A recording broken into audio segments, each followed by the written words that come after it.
a year and a half ago, we just made it on the Times list for being one of the fastest growing company in the UK. Amazing. Massive congrats. Thank you. As you know, you report very big numbers, which are your valuations. Again, very different to what you have in your bank account. Yeah. And in your turnover. Yeah. Again, very different to your profit margins.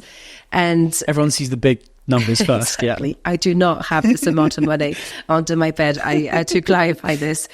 But I feel this probably got people quite excited about the amounts of money we were making. Yeah. And 3 ex-consultants we had hired to test the market in France. So 5 months, 4 months, and 2 months were the times that they had spent with us.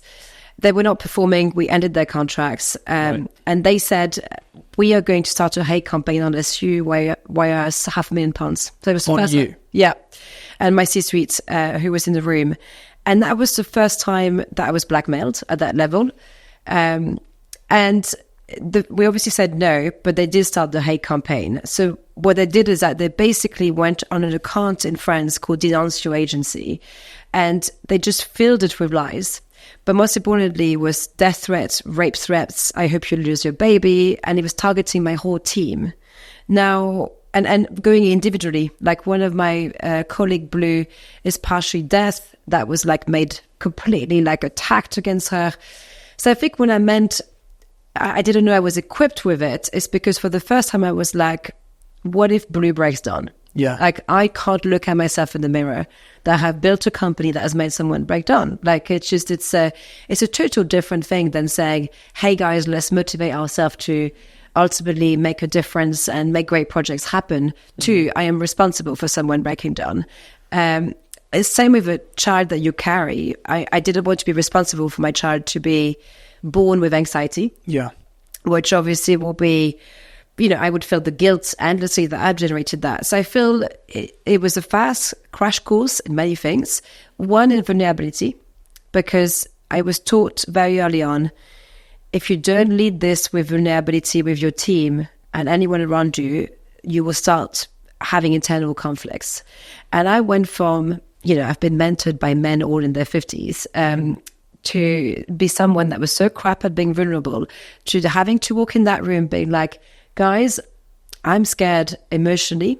I feel sick and quite vulnerable, but we're going to have to work through that together, which was, for me, personality-wise, quite a stretch because I am not someone that will go and do that. And then mental health-wise, I had to put a full program together for my team, including for myself, on ways to cope with high amount of stress. And that was not looking at our phone past 6 p.m., completely logging off on the weekend, making sure all of us exercised. I mean, we've never been so fit. If you look at my team, we are so fit because it was just making sure we could cope. Because what you don't know about these things is how long it's going to last. You're entering a marathon. You don't have a date to end it. But you're hoping your body and your brain are going to cope with it. And that is the hope that you have to carry it. And I think for the first time I was like, I don't know if I have it. I don't know if I have the stamina to deal with that situation. I could put all the resources behind me to make sure I can. Yeah. But actually, I'm not confident because I will never be confident about mental health because mental health, as we all know, is not something you can bet on. You don't know how far your mental health can go. And obviously there's different phases of your life. So for us, we're lucky that the team is very strong. We're super tight. No one left. It made us really and our company continues to strive. And I feel in a way now it's a positive because, we had more people wanted to invest in the company, more companies to back us because people were watching how we were handling that situation. It was a crash course also in learning the amounts of biases you have against female leaders. Because I think for me, that was such a shock. I feel to kind of realize the hate you could receive, I think, from that front, which I've turned on to many things. A TED talking about visual biases, because that's my expertise as a visual author. And I don't just talk about gender, it's social economics, it's ageism, it's racial, it's religious. There's so many levels of visual biases we'll be exposed to daily that would then go and make us hate certain types of people. So making sure we tackle that more and that art can be a part of this.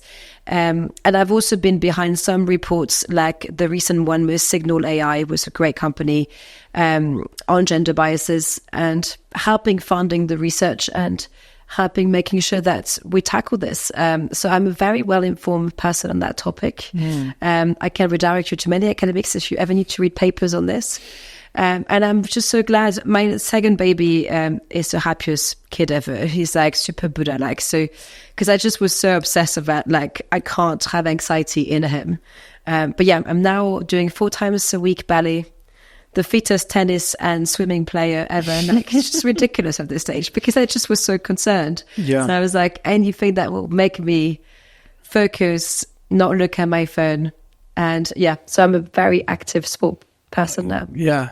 I mean, I'm sorry you went through that because I mean, I think you're talking about the cusp of actually probably what happened, which is completely fair. Yeah, it's definitely the caps. Yeah, there must have been a lot of detail in that. But how did it come to an end, if you don't mind me asking? Did it just stop one day and you knew you could move on, or what happened? Yeah, so I feel we did it in a few things. My core priority was one, mental health. Make sure we last. Second is that the business thrive. I'm 70% shareholder. The rest are team and investors. If we could choose to thrive financially, we will be able to be empowered economically to then continue to fight this kind of injustice. Yeah. Third is that we will sue, and we're in the process of that as we speak, against damages, because obviously like that level of death threats is not acceptable.